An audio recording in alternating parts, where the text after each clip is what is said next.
Hello everyone. Today we have a very interesting story about a lazy boy who was actually quite smart. By the end of this story, we'll learn how a lazy person can work harder and beat their laziness. But that's not all. While we listen to the story, we will also learn some new words and how to make sentences with them. This will help us practice English in a fun and easy way. So, stay with us till the end.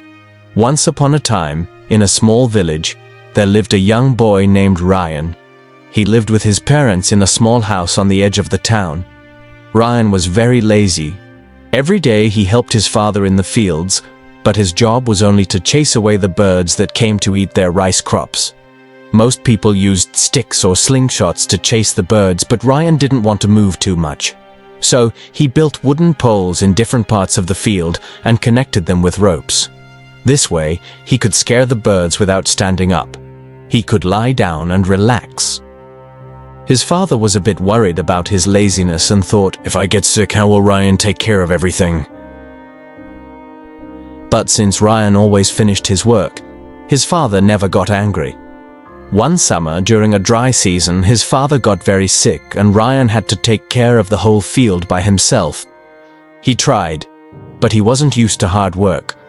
After a few weeks, the crops started to die because they didn't get enough water and Ryan couldn't save them alone. That night, Ryan sat outside under the stars, feeling useless and disappointed. He thought, why didn't I ever try harder? Now my family's hope is gone. The next morning, he heard people talking in the village. Ryan went to see what was happening.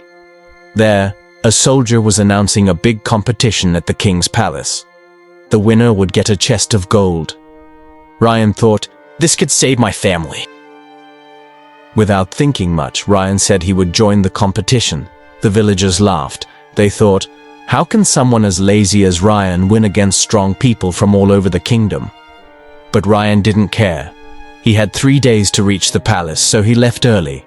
His parents didn't think Ryan would win, but they hoped this would make him work harder and change his lazy ways. After 3 days, the competition started. All the participants were gathered near a big lake. Many of them were strong and fit, which made Ryan nervous. How can I beat these people? He thought.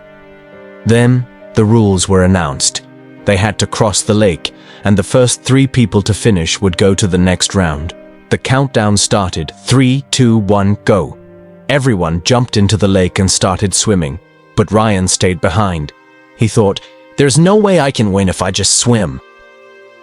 Suddenly, Ryan had an idea. He ran into the nearby forest, found some broken branches and made a small raft. He used another piece of wood as a paddle.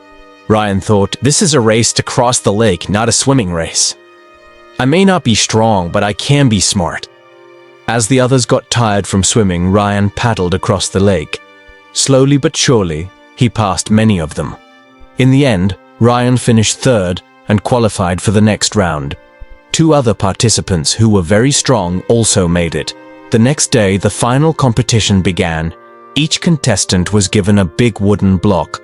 The task was to push the block 1 kilometer to the finish line.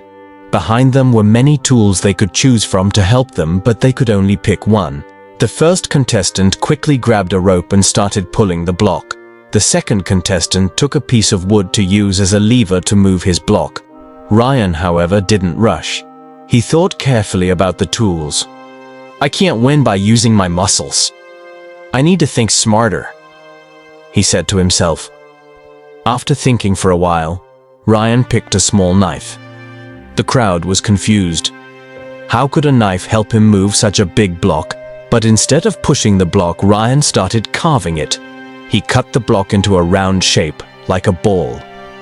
After 1 hour, Ryan finished carving. Now, instead of a heavy block, he had a wooden ball. Ryan pushed the ball easily while the other contestants struggled with their heavy blocks. He rolled it down the road, catching up to the others. With all his strength and determination, Ryan was the first to cross the finish line. The crowd cheered loudly. No one had expected the lazy boy to win. This story shows us that lazy people can be smart. But to achieve something great, they need a big reason, like Ryan's love for his family. So, If you ever feel lazy, find a strong reason to work hard. Whether it's for your family, your dreams, or proving others wrong, a big goal can motivate you to give your best. Today, we also learned new words and sentences through this story. Remember, learning English can be fun when you practice regularly. So keep listening, learning, and growing. And don't forget to subscribe. Thank you for watching, and I'll see you in the next story.